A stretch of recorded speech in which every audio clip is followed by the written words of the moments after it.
मे 3, 4, 5 आगामी 3 दिन पाणीपाग पूर्वानुमान ओडिशा परिप्रेक्षी। हाँ आज्ञा मुझे कलाकांड सामंत आप बजार कलाकांड यूट्यूब चैनल आपण को आम चैनल को स्वागत। जदि कह मे 3 तारिख कथा पश्चिम ओडिशा जिला मानक तापमात्रा 39 रु 43 डिग्री रही संभावना रही। यार मुख्य कारण उत्तर पश्चिम भारत में एवं गरम रोचे सहित कालबैशाखी आसला बेलू अपराह समय हो जाए जो सका 2टा-3टा पर्यटन कह तापमात्रा वृद्धि घटी सारी जहाँफल पश्चिम ओडिशा जिला में तापमात्रा 38 रु 43 डिग्री रही विभिन्न स्थान में रही संभावना रही।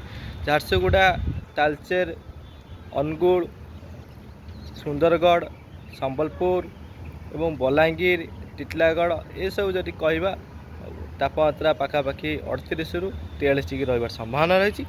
उपकूल आभ्यंतरण उत्तर ओडिशा तापमात्रा जदि कह पाखापाखि 33 डिग्री रु 39 डिग्री रही संभावना रही। ये स्थिति रही 3 तारिख एवं अपराह समय जदि कह कालबैशाखी जनित वर्षार संभावना रही।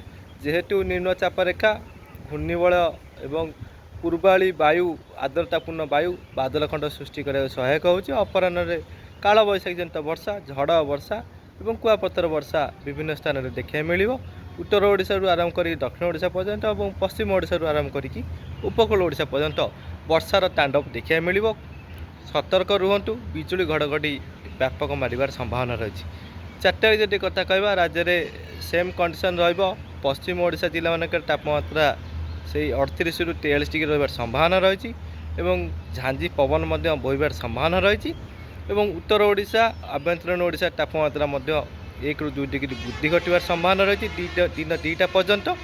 उपकूल कह कटक भुवनेश्वर तापमात्रा किसी अंश वृद्धि घट पाखापाखि 37 रु 39 डिग्री जीवार संभावना को एड़ा दिजाए नपर।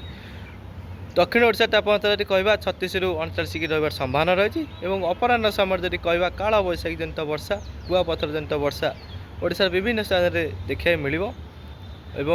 उत्तर उपकूल एवं आभ्यंतरण ओडिशा रे व्यापक मात्रा वर्षार संभावना रही।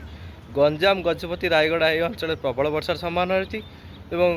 कटक भुवनेश्वर जाजपुर भद्रक बालेश्वर मयूरभंज केउंझर एवं सुंदरगढ़ ये अंचल जदि कह प्रबल अतिप्रबल वर्षार संभावना रही। सतर्क रुहतु 4 तारिख प्रबल बर्षिब।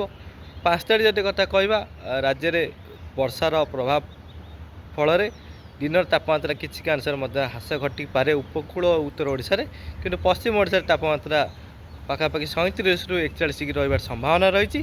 सहित जदि कह उपकूल उत्तर एवं आभ्यंतरण दक्षिण ओडिशा तापमात्रा पाखापाखि 33 रु 37 डिग्री रही संभावना रही। तापमात्रा किसी अंश कम 5 तारिख बेलू कि 5 तारिख में अपराह कालबैशाखी जनित वर्षा एवं निम्नचाप रेखा घूर्णिबल सक्रिय पूर्वाली वायु रही आर्द्रतापूर्ण वायु सक्रिय रहाँफल कि प्रबल अतिप्रबल वर्षा विभिन्न स्थान उपकूल ओडिशा रे भयंकर वर्षार संभावना रही। 5 तारिख सतर्क रुहतु येलो वार्निंग जदि कह उत्तर ओडिशा विभिन्न स्थान में उपकूल ओडिशा रे बहुत स्थान में येलो वार्निंग जदि कह संभावना रही अर्थात 50 मिलीमीटर रु अधिक वर्षा 100 मिलीमीटर पर्यंत जापे। बिजुली घड़घड़ी प्रति जदि कह व्यापक मात्रा मारिबार संभावना रही। सतर्क रुहतु 5 तारिख एवं 4 तारिख ये दिन प्रबल वर्षार संभावना रही झड़ वर्षा रही। सतर्क रुहतु 4-5 जदि पाणीपाग परिवर्तन घटे निश्चित भाव में अपडेट देवी किंतु बंगोपसागर लघुचाप सृष्टि होवार संभावना रही। परवर्ती पद्धति बात्या सृष्टि हो पारे।